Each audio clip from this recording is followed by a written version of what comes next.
Students, now we are starting our most important topic of our chapter motion. अब हम क्या करने जा रहे हैं? अपने मोशन चैप्टर का सबसे important topic that is equations of motion. Most important topic क्यों है? फर्स्ट ऑफ ऑल हम 3 इक्वेशंस ऑफ मोशन करेंगे. v is equal to u plus 80, s is equal to ut plus half x square and v square minus u square is equal to 2x.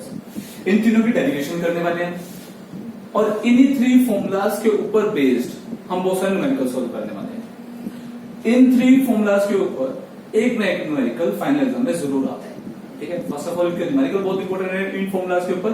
Second thing इनकी derivation है, 3 derivations है, तीनों बहुत important है. इन formulas की, इन equations of motion की 3 derivations है, तीनों ही बड़ी इंपॉर्टेंट है. दैट्स व्हाई ये टॉपिक पूरे चैप्टर का सबसे इंपॉर्टेंट टॉपिक बन जाता है. क्लियर? स्टार्ट करते हैं. Equations of motion. Equations of motion होता क्या है? इक्वेशंस ऑफ मोशन होता क्या है? That is a relationship between velocity, acceleration, distance covered by the object and time taken. ये 4 फिजिकल क्वांटिटीज का रिलेशन है. 4 फिजिकल क्वांटिटी का रिलेशन है. That is acceleration, distance, time and velocity. इन 4 चीजों का रिलेशन जो है ये क्या है हमारा equation of motion. Relation between velocity, acceleration of body and the distance travelled by the body in a particular time interval are known as equations of motion. इन्हीं को क्या बोलते हैं? इक्वेशंस ऑफ मोशन बोलते हैं. 3 इक्वेशंस ऑफ मोशन जो Newton ने हमें दी है, वो 3 equations of motion as it is हमें लर्न करनी है, अच्छे से याद रखनी है. तीनों इक्वेशंस ऑफ मोशन बहुत सारे एग्जांपल्स, बहुत सारे न्यूमेरिकल्स में यूज होने वाली हैं. फर्स्ट क्या है? v is equal to u plus 80. यहां पर u क्या है? Initial velocity of object, v क्या है? Final velocity of object, a क्या है? एक्सेलरेशन, t क्या है? टाइम. अब इनिशियल और फाइनल वेलोसिटी क्या होता है? जैसे हमने कंसीडर किया एक बस है, वो जा रही थी, रोड पर जा रही थी. बिगिनिंग में जो उसकी वेलोसिटी थी, बिगिनिंग में उसकी वेलोसिटी थी 10 metre per second. Beginning velocity जब से हमने उसको कंसीडर करना स्टार्ट किया, तब उसकी वेलोसिटी कितनी थी? 10 मीटर पर सेकंड. उसने क्या किया? एक्सेलरेट किया. एक एक्सेलरेशन से क्या किया? एक्सेलरेट किया.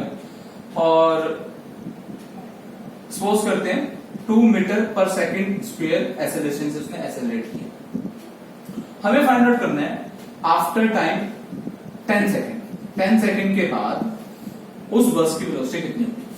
अब इस इक्वेशन ऑफ मोशन में यूज करना सिखा. कैसे यूज करेंगे? I am repeating the question. Beginning में उसकी वेलोसिटी जब हमने बस को या किसी भी ऑब्जेक्ट को कंसीडर करना स्टार्ट किया, उस टाइम पर उसकी वेलोसिटी 10 मीटर पर सेकंड. अब क्या किया? ड्राइवर ने एक्सीलरेटर पर पैर रखा और 2 मीटर पर सेकंड के एक्सीलरेशन से उस व्हीकल को एक्सीलरेट करना स्टार्ट कर दिया. तो हमने फाइंड आउट करना है कि 10 सेकंड बाद उस व्हीकल की वेलोसिटी कितनी होगी. हम कैसे इस फॉर्मूला का यूज करेंगे? फाइनल वेलोसिटी हमने निकालनी है 10 सेकंड बाद. इनिशियल वेलोसिटी कितनी है? u प्लस 80 हमारा फॉर्मूला है. इनिशियल वेलोसिटी 10 है, एक्सेलरेशन 2 है और टाइम कितना है? 10. तो बोर्ड मास को यूज करते हैं. पहले ये सोल्व करेंगे. That will be 20 plus 10 30 metre per second. 30 metre per second मेरी का फाइनल वेलोसिटी, यानी 10 सेकंड के बाद उस व्हीकल की वेलोसिटी कितनी जाएगी? 30 मीटर पर सेकंड. अगर उसकी एक्सेलरेशन 2 मीटर पर सेकंड से होती है तो. तो ये था. इस तरह से हम क्या करते हैं? इक्वेशंस ऑफ मोशन का यूज करते हैं. छोटा, बिल्कुल छोटा सा न्यूमेरिकल था, बिल्कुल सिंपल सी सिचुएशन के साथ मैंने एक छोटा सा न्यूमेरिकल क्रिएट किया था. तो ये हमारी फर्स्ट इक्वेशन मोशन है. यहाँ पे v क्या है? फाइनल वेलोसिटी है, जो फाइनली वेलोसिटी होगी. v इनिशियल वेलोसिटी, जो बिगिनिंग वेलोसिटी होगी. a acceleration, t time. s क्या है? Distance covered by the object. u initial velocity, t time of a acceleration, t time. ऐसे ही वहां final velocity, initial velocity, acceleration and सभी equations of motion को अगर तुम ध्यान से देखोगे, सभी इक्वेशंस ऑफ मोशन में 4 वेरिएबल्स हैं. 1 2 3 4 1 2 3 4 दोबारा है 1 2 3 4 4 वेरिएबल्स हैं. किसी भी 4 वेरिएबल इक्वेशन को अगर तुम्हें सोल्व करना है तो उसके लिए हमें 3 वेरिएबल्स हमेशा पता होने चाहिए. इट मींस अगर इस इक्वेशन को मुझे सोल्व करना है, जैसे इस क्वेश्चन में भी हमने किया, मुझे 3 वेरिएबल पता थे और मैं तीनों वेरिएबल को जब मैंने इस इक्वेशन में डाला तो मेरा फोर्स वेरिएबल. इसी तरह से हम किसी भी इक्वेशन ऑफ मोशन को जब यूज करेंगे तो हमें बाकी कोई भी 3 वेरिएबल्स पता होने चाहिए, तभी हम उस इक्वेशन ऑफ मोशन को यूज करेंगे.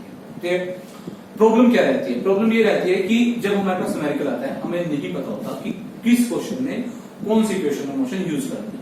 तो वो मैं तुम्हें सिखाऊंगा ये कैसे फाइंड आउट करते हैं कि किस क्वेश्चन में कौन सी इक्वेशन ऑफ मोशन यूज करनी है, वो कैसे फाइंड आउट करना है। ठीक है, तो वो क्वेश्चन को देख के पता चलता है, क्वेश्चन में जो जो पैरामीटर्स गिवन होते हैं उनसे पता चलता है कि हमें कौन सी इक्वेशन ऑफ मोशन यूज करके क्या पैरामीटर फाइंड आउट करना है। ठीक है, तो ये 3 इक्वेशन ऑफ मोशन है। इससे रिलेटेड हम डेरिवेशन स्टार्ट करने वाले हैं। तो हम अपने अगले पार्ट में, वीडियो के अगले पार्ट में क्या करने वाले हैं, इन 3 इक्वेशंस की डेरिवेशन करने वाले हैं जो बहुत इंपॉर्टेंट है। So let's start our derivation.